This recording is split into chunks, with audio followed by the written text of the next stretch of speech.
finally made it to the very most northern tip of Australia, which marks the end of about 2 weeks sailing for us and about 8 months of sailing for my parents all the way up the east coast of Australia. So this will be pretty much our last stop until we do our international crossing into Indonesia, which is kind of the big daunting 5 days out at sea in the open ocean, just bobbing along, hoping that we can make it to the other side. So that means the next week for us is a lot about preparation, preparing a lot of the food that we'll be using for the crossing and then also into the trip into Indonesia. And actually this part of the world is a place where my parents lived for quite a few years, both when they were raising us as kids and actually where they met. So they'll be taking us to some of their favorite spots around this part of the country. Places like Thursday Island, Bamaga, there are a few other islands around that promise to be really good. So that's what we're getting up to this week. Let's get into it.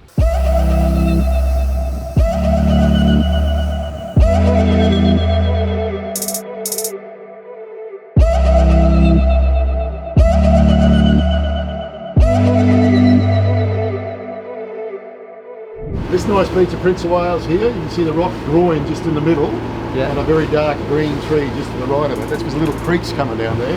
I had a little shack in there and lived in there for a couple of years, and that's where I met your mother. Okay.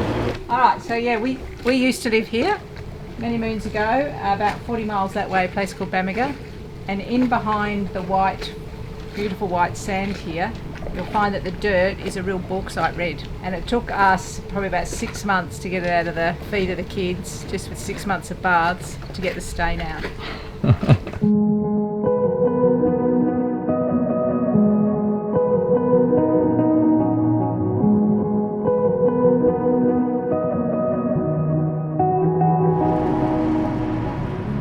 So as you can see, getting back into Western civilization means everyone's jumping on their phones and checking the internet and that kind of stuff, because we've basically been away for like the last 2 weeks. I'm sure a few of you on board are wondering how we get internet when we're on the boat. So the primary way when we're in Australia is we use something called a signal booster, which we turn on back here, and it runs up the mast and it can get us signal easily 30 to 50 miles from the coastline, and it just picks up the cell towers and boosts a 4G network for us to use on the boat. The other method though that we'll be using a lot more as we get into Indonesia is these things called Tep Wireless. So this thing basically gets you unlimited internet in any country in the world. So when we go into Indonesia and we don't necessarily have a SIM plan with that country, this thing will talk to the local cell towers and basically give us internet. I've put a code in the description for 10% off these things, but basically it's unlimited internet any country you go to in the world. It's pretty amazing. Check them out. It's called Tep.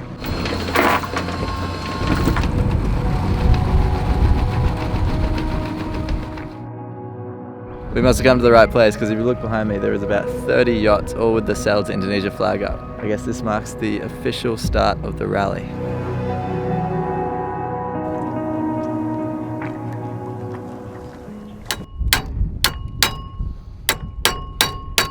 What are you doing, Dad? Isn't that meant to be holding me up? I just got to hit it a few more times with the hammer and it'll be good, mate. So I'm just a little bit nervous right now, but apparently on the very tippy top of the mast, the light bulb that is secured to the top, the tape that's holding it there, is starting to come undone. And of course the only way to fix something like that is to actually go up there ourselves and physically cut the tape off. Apparently no one else is that keen to do it, so I've tentatively put my hand up and it looks like I'm going to be going all the way up there. I'm terrified of heights though, so this is going to be interesting. So I think the only person I know more scared of heights than myself is my dad, so it's really no surprise that he's sending me up right now. So if we could just call for a volunteer from the audience, please. Oh, there's only one person in the audience. Congratulations, you've won. You get up to your height, will you? Yeah. Nervous already. Face the right way. Alright, here we go. Oh shit. So put yourself along there while you can.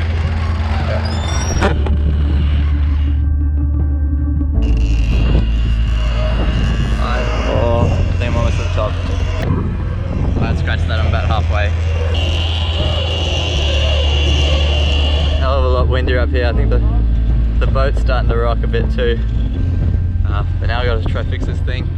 It's actually a hell of a lot higher than I thought it would be. It's right up here. And I just don't want to let go.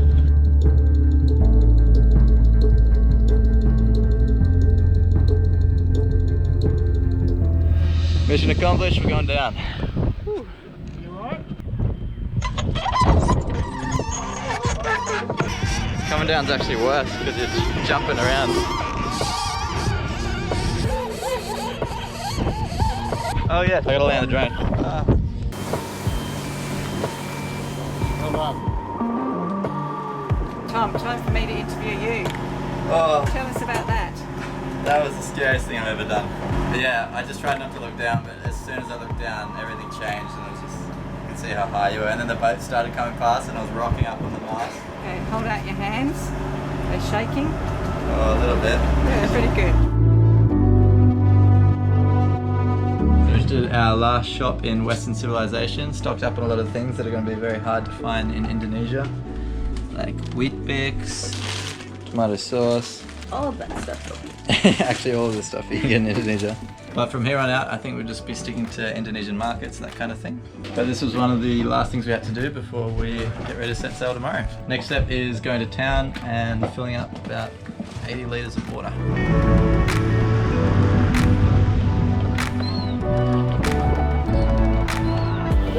Can I push you? Oh, please. Thank you. See you when you come back. As we fill up the tanks with the water we just got from the wharf, I thought it'd be a good time to explain how we catch water on the boat. So if you look around me, there's a big catch here, and that's for catching rainfall. So it goes 10 meters back that way and probably 4 meters across, and every time it rains, this basically fills up and drains down into here where we can catch water. And it's official, we have left mainland Australia. We are starting our international crossing to Indonesia. We're expecting it to take 4 or 5 days.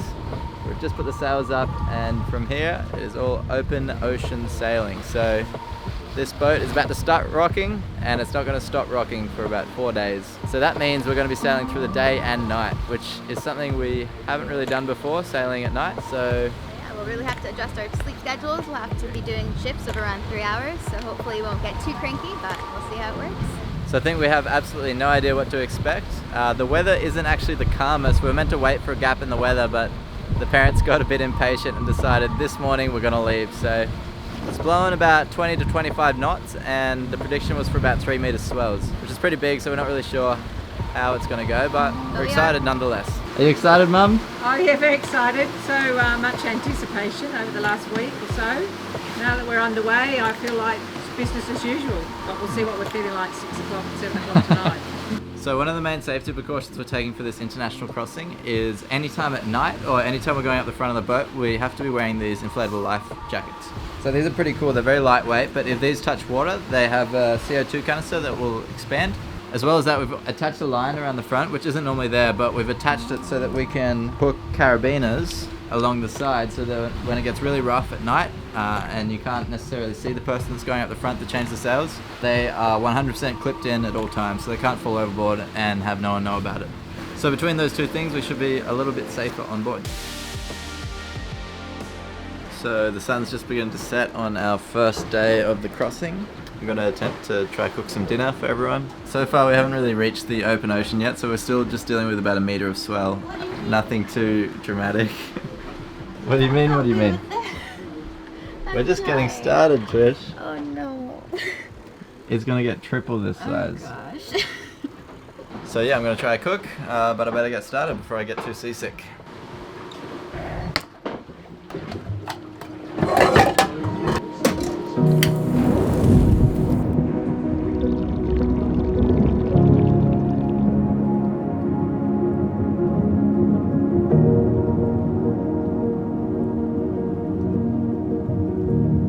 So it's currently 3:30 AM and I just finished my second night watch of the night. And I think it's finally starting to set in that we have 4 more days of this, and it's a little daunting to think that the swell's only going to be picking up from here. So yeah, well, I guess we'll see how we go.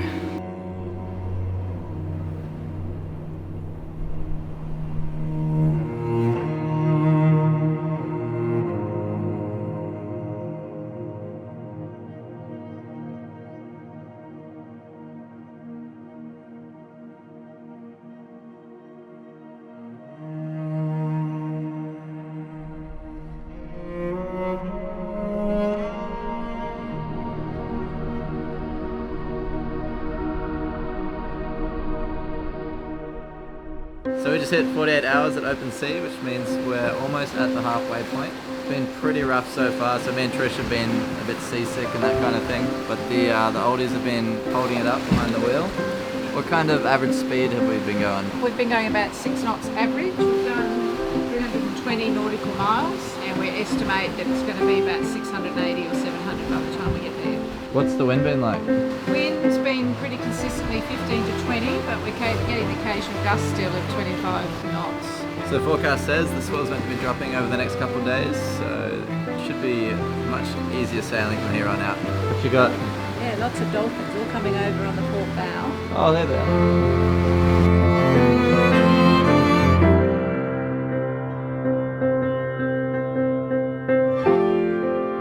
There's so many dolphins.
Indonesia.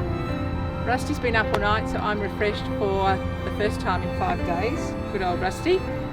Putting our first anchor down in Indonesia, here in Debut. Here we go. Awesome.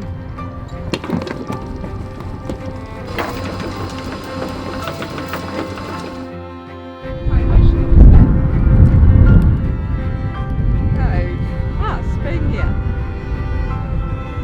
The amount of effort. That's one we can tick off. Congratulations, Dad. I'm going. No. You said you wanted to come to Indo, so I brought you to Indo. Okay.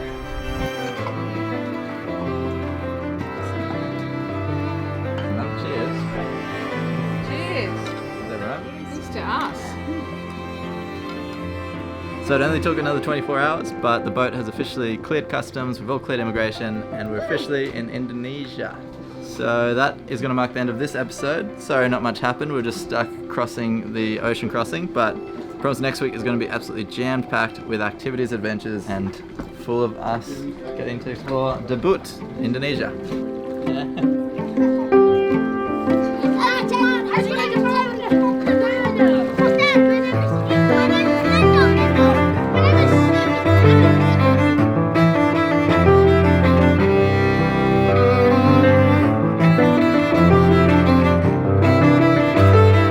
Thank you so much for watching, guys. If you enjoyed this episode, check out a few more videos in the series on the screen now.